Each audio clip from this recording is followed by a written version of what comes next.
Welcome to Riddhi's kitchen. Hello everyone, कसे आहात तुम्ही? मजेत ना? मजेतच राहा. आज आपण जवस पासून मुखवास बनवणार आहोत. जवस तुम्हाला सर्वांना माहिती आहे, हिंदीमध्ये हिला अलसी असे म्हणतात आणि मराठीत जवस म्हणतात. तर जवस आज आपण कशी भाजायची ती बघूया.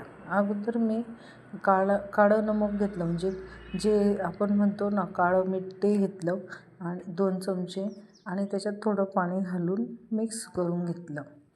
आपल्याला जवस ही थोडी खारसट अशी भाजायची आहे. त्याच्यासाठी मी अगोदर काळं मीठ घेऊन त्याच्यात थोडंसं पाणी घालून मिक्स करून घेतलं.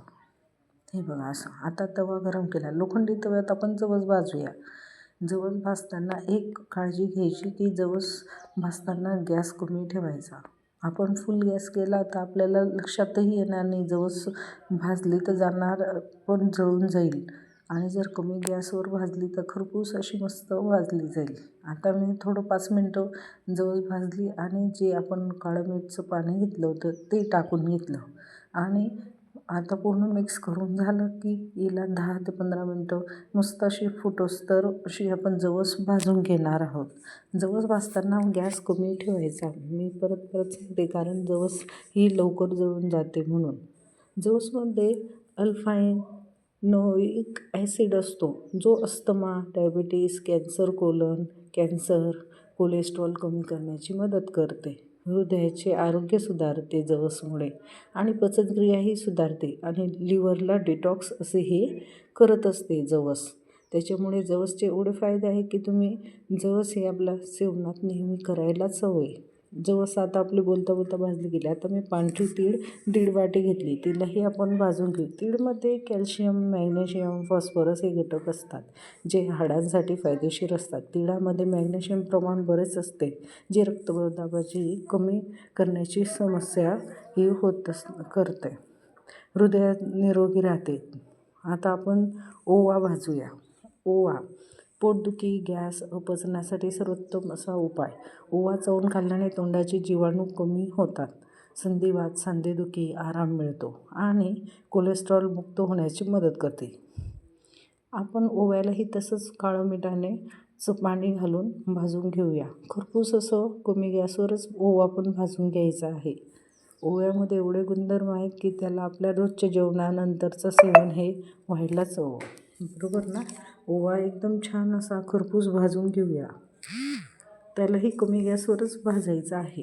हे बघा, छान असा खरपूस तडतड आवाज यायला लागला की ओवा. आता आपण बडीशेप घेऊया. बडीशेप आपण त्याला थोडं काळं मीठ, हळद आणि लिंबू टाकूया. लिंबू याच्यासाठी की बडीशेप ही आपली मस्त अशी थोडीशी खट्टा पण यायला हवा, म्हणजे आपल्याला पचनासाठी बडीशेप ही चांगलीच असते.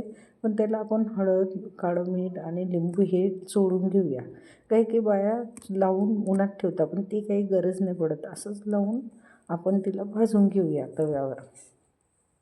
बडीशेपमध्ये अनेक औषधीचे गुणधर्म आहेत, जे तुम्हाला आरोग्य आणि सौंदर्य फायदेसाठी ठरतात. तोंडाची दुर्गंधी कमी होते, रक्त शुद्ध होण्यास मदत होते, अजून म्हणजे वजन कमी करण्यास मदत होते. अस्थमाची जर लक्षणं असलेल्या ज्यांना अस्थमा आहे त्यांनी जर ही नेहमी सेवन केली तर त्यांचे अस्थमाची लक्षणंही कमी होत जातात, आणि बद्धकोष्ठता आणि अपचनाची समस्याही कमी होत जाते. बडीशेपमध्ये एवढे सर्व गुणधर्म आहेत, तेव्हा आपण रोजच्या सेवनात बडीशेप ही खायलाच हवी का नाही? हे बघा, आपण बोलता बोलता बडीशेप ही छान खरपूस अशी होऊन गेली. हिच्यातही मी तसंच केलं, काळं मीठ, हळद आणि हे. आता जवस आणि तीळ मी मिक्स करून घेतली थोडी. माझ्या मिस्टरांना जवस आणि तीळ जास्त आवडते, म्हणून मी ते एका साईडला अर्धी जवस आणि अर्धी तीळ ही मिक्स करून घेतली. आता मी 1 वाटी जवस साईडला काढून ठेवली होती, 1 वाटी तीळ भाजलेली, 1 वाटी बडीशेप आणि 1 वाटी ओवा. आता आपण हे सर्व मिक्स करून घेऊया. मी अगोदर जवस, तीळ, बडीशेप आणि ओवा हे टाकलं. हे बघा, हा आपला दुसरा मुखवास पण तयार झाला.